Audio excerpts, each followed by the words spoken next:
Okay guys, Chris from Heat Tree Garage. We've got the Firebird hanging from the skid loader today. It's about, I don't know, what is it out? 30 some degrees. The official weather app says 23 degrees and sunny. Oh, that was Dubuque. Oh, same here. So yeah, 23 degrees and sunny.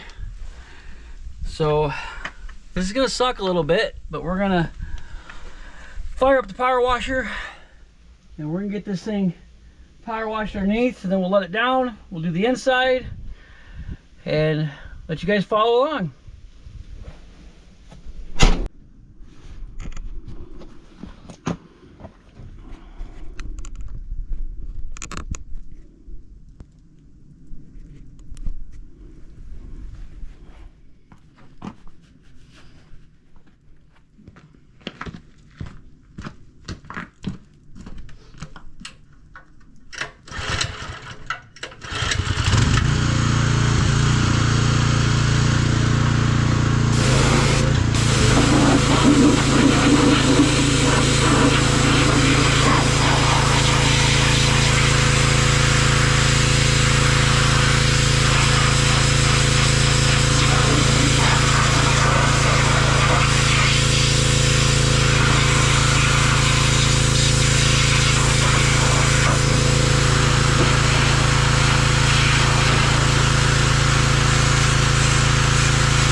All right, what's up everybody? 3 hours later, it's clean, it's power washed, it's a little frozen, a little ice on it, but we're gonna get her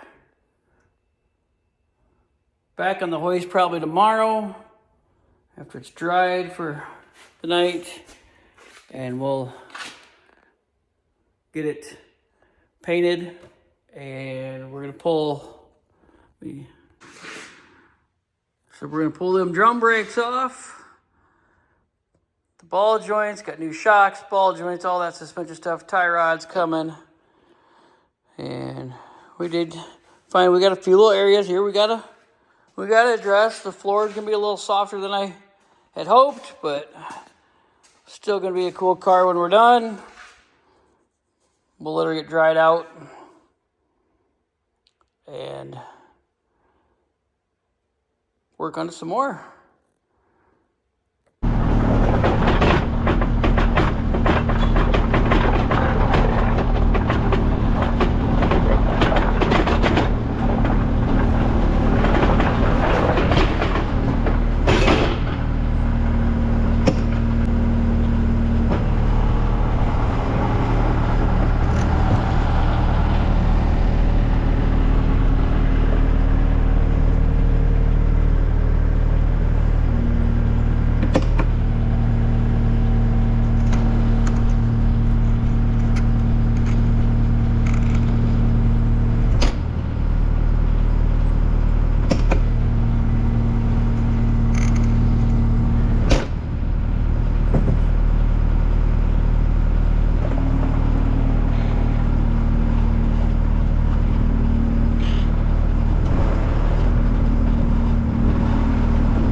progress.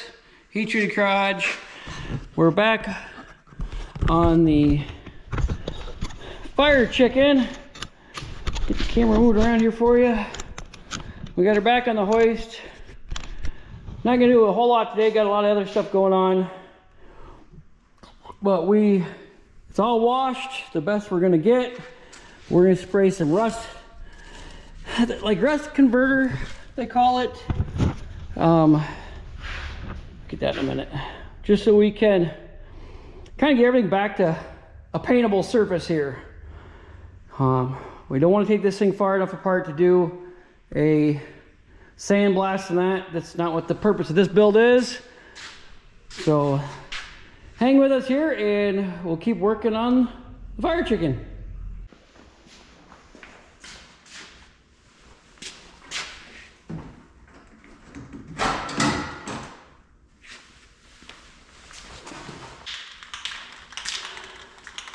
There's all kinds of different stuff you can use. I found over the years, playing with these rat rods and old cars, that the Rust-Oleum rust reformer is what I like to use the most.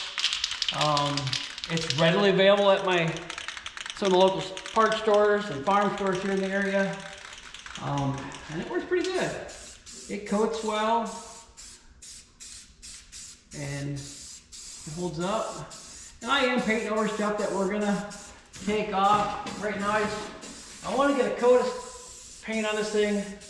Just get it dressed up and get it, like, I got new body mounts coming for it. So this is just more to kind of stop what's already started, and we'll work on from there. This is not, I've said before, we're not making a show car. We're making a fun driver that we can go out, have fun with.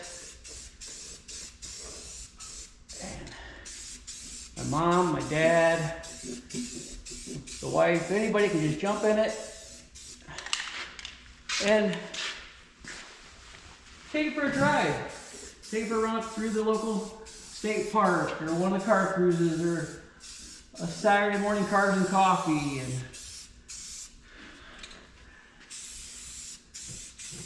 it's just an old Iowa Firebird that we found in a barn, and we're going to put it back on the road. I know the term's probably overused a lot, but it's an accurate term because those guys made it well known. Is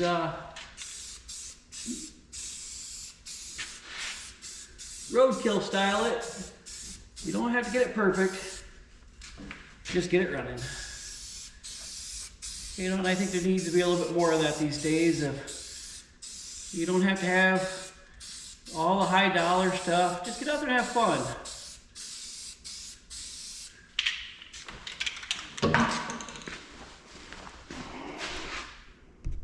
Back to what I was saying. I'm not sure if we cut out the first video, so we'll try it again here. I like to use this Rust-Oleum rust reformer when I'm painting under here. It gives a nice coat. It does reform that surface rust back to a paintable surface. And that's all we're trying to do right now, is just get some coverage under here, make it look a little better while we're working on the rest of the car. You know, it's a driver, an Iowa barn find car that we're just trying to get back on the road. And, you know, like Dave Firebird says, you don't have to get it right, just get it running. And that's all we're trying to do here. We're going over top the original undercoating. We power washed it all yesterday. We're going to put this rust reformer on everything, and then we're going to spray it with some new undercoating just to blend it all back together. I live on a gravel road. It's going to get rock chips. It's going to get beat up. This is not a trailer queen car. This is a driver. That's all we want it to be. I want to go have fun with it. I want my parents to have fun with it. The wife to go have fun with it. That's having fun with these cars is a lot better than having them sit in the shed all the time, sit in the garage. I can appreciate the ones that are all redone. It's just not for me.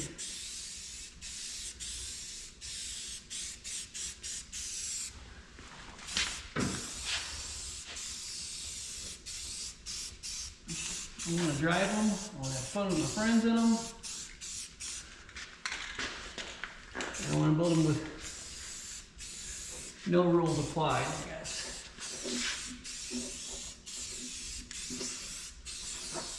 I'm not building it for anybody else's approval.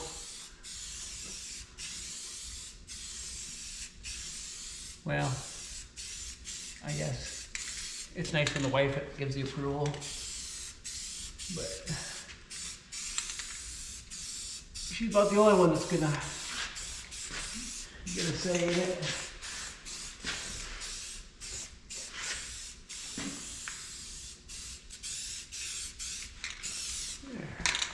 We're gonna wait forward here.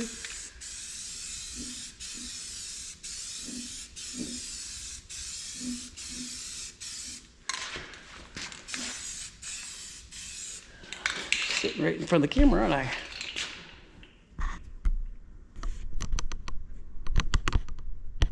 Get up here, see a little more of what we're doing.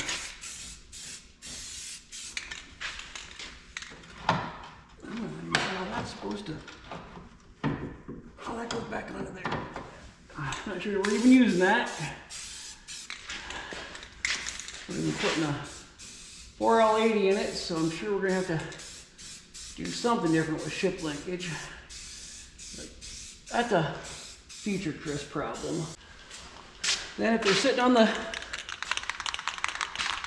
rack for months, you gotta keep motivated, and getting out and driving is the best way to do that.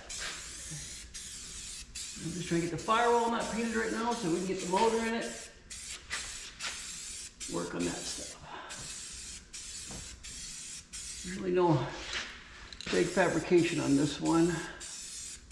It needs some body work, unfortunately. But we'll wait on parts to come in for the steering. So we get those, we'll do the disc brake kit and all that good stuff too at the same time.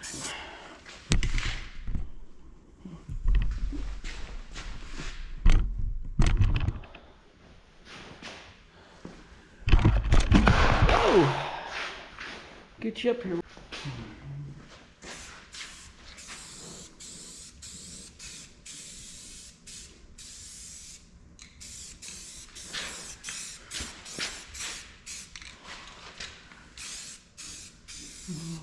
How do they say it? Give it the old Craigslist rebuild.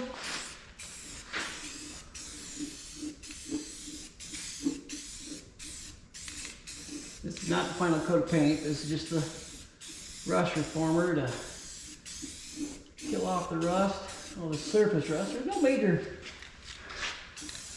holes or anything in the subframe or K-member or any of that. It's a really stout car, but that's because it's been off the road for a lot of years.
by the heat-treated garage. Court and I are back in the shop. What are we working on today, Court? Today we have all the parts that Chris ordered from the Fire Chicken. I'm not sure what's all here. I don't remember what's all here. I ordered this stuff 6 months ago, something like that. A bunch of it was on back order. It is all from Dynacorn. Complete off the road where I work is a Dynacorn dealer. So we get a lot of parts for Ford Broncos, and that we have a sister shop out in Cambridge, Utah that they do a lot of Bronco restores. So they use a lot of Dynacorn parts. Dynacorn is about the best out there you can get. There's AMD, there's other ones, but we're a Dynacorn dealer, so we're going to order from Dynacorn. Well, let's start with cutting one open. Do you have a cutting device? I'm prepared. You're prepared. I'm in my own shop. I got the TikTok bench made. I'm still trying to decide if that was really. I had ordered one too, and it seems to be one, but It seems fairly full. Slide that one over just across the top here. We'll see what's in it. Like I said, it should be front fenders. I think a core support. I know it's all front end stuff that I knew we were going to need. But we got one more right here. Take them across the ends too. I have them on that side. We good.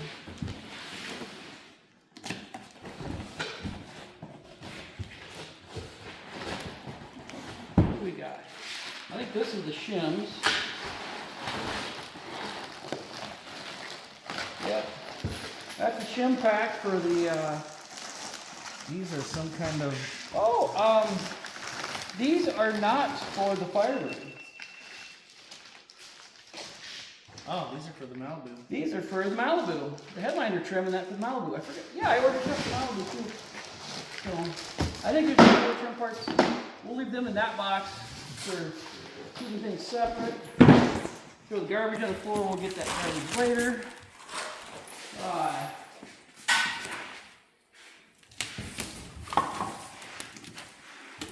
When we're opening this one up, I am going to mention that we have assistants in the shop tonight with camera. We've got a camera crew tonight. So we have, if you listen to the podcast, Das Chad, one of our good friends, Master Q Maker, which, stay tuned in the near future, hopefully. He's going to start YouTube with doing his shoe making. You guys have to check that out. We did order under fenders. Good. What's in this one? Man, it's really light here. And this might be more Malibu trim. Why it's Malibu needs the interior trim. The headliner's in it, but there's no trim to hold it up. So, they like their bubble wrap. So if anybody's got, The some parts scratches, are definitely wrappable. Headliner rear window trim set, 3-piece. That is for the Malibu. That will go in this box.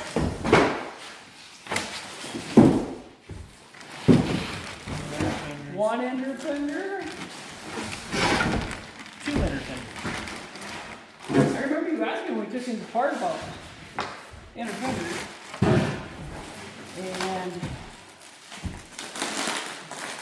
knife serve. Your tape's kind of strong. These are the lower sections for the front fenders. Oh, we saved those. We did, but we're not going to need them. We got new ones.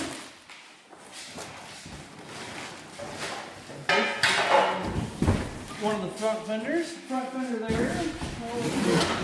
This box is over there. We're going to save this pallet. We can. Probably going to need a place to put this stuff back on.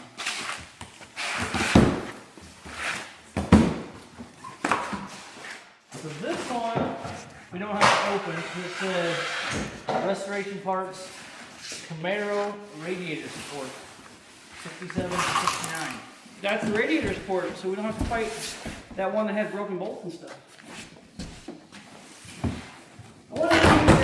for it because we also have the LS swap radiator up on the shelf, so I wanted to make sure we had a nice clean support to put it to. Here's the other fender. This is the box that we were waiting on. Yes. The other stuff, that other box came fairly fast actually. So we got that fender. And last but not least, both of the rockers. Rockers are here. Which, after power washing and washing up the car, the driver's side one appears to have been replaced or fixed. Passenger one, they cut rust out of the center of it. But I think we're just going to go ahead and at some point we will replace them and put full new rockers in it. Yeah, I might as well install them. That's kind of what I thought. So That's it for that unboxing. that's all the boxing stuff. So we're gonna keep working on the Firebird. If you guys come over here, we did make progress. Probably saw in the earlier part of this video, hopefully, that depending on how we edit it, but I did have it outside over the weekend and power washed everything underneath, had it up as high as I could get it. Power washed underneath, cleaned up a bunch of the underside as best I could. It had some sort of old bed liner, not bed liner, like undercoating under it, and some of it scraped off, some of it is still there. So I did buy some, it's around here somewhere, some new undercoating to spray back under it. Helps deaden the sound a little bit and basically blend it all back together. You're not going to see the bottom of this car much, hopefully. So We'll probably be the only ones that see the bottom of it. hopefully that's the one, we see the bottom of it when we're putting stuff back together, and then it's just getting out and driving it. And then this black is not the final black. It is just a Rust-Oleum rust converter, like I showed in the video as I was spraying it. So it's been sitting here drying. I'm gonna just probably do satin black over the rest of it. I've always liked doing like a satin black on it because over time it doesn't show. If you do get a little oily here and there, it doesn't show it. Easy to touch up. We build drivers. We're not building concourse cars. We're not building show cars. We're definitely not building trailer queens. So the goal is just to get it back on its wheels, get the LS in it, make it start drive. We'll throw the new front sheet metal on it, probably give it a primer job, and then start driving it just to get all the bugs worked out of it before we do any kind of other body work to it. So That's a safe bet. Get out and drive it, fix all the little issues we have so we're not working over new sheet metal. exactly. And then And all the sheet metal's out of the way, so waiting on an order from Rock Auto for ball joints, tie rods, shocks, rear shocks. Went old school on the shocks, so that's for an upcoming episode. We'll talk about those. Kind of was going through the options and found some that sparked a memory from childhood. So I said, oh, we're going to go with those. But overall, we have a polyurethane body mount kit coming for it too. Perfect. So we're going to swap out all those old rubber mounts that are all cracked. I think most of them we can get to. I did point out when I was showing underneath and I was painting it underneath, there are a couple little spots in the floor we're going to probably just patch. I don't think we're going to put full pans in it. Stop signs. Once we get back rolling, we'll pull all the interior out of it. It all needs to be cleaned really good. I don't know how many mouse nests I cleaned out of these rails in here. Just kept washing them out. Got them all blasted out. So that's where we're at with the Fire Chicken right now. How did they come up with the Fire Chicken name? I have no idea. It popped up the last video. No. Our graphic designer that does our thumbnails, Annie, my wife, I think she named it Fire Chicken in that first photo, so kind of stuck with it. Names just have to come naturally. You can't force a name, and Your dad will name it something. Oh, he'll name it something else, but for now, it's Project Fire Chicken, just like Project B-Rad. But stay tuned for a continued on this build, And we'll catch you next time. See ya.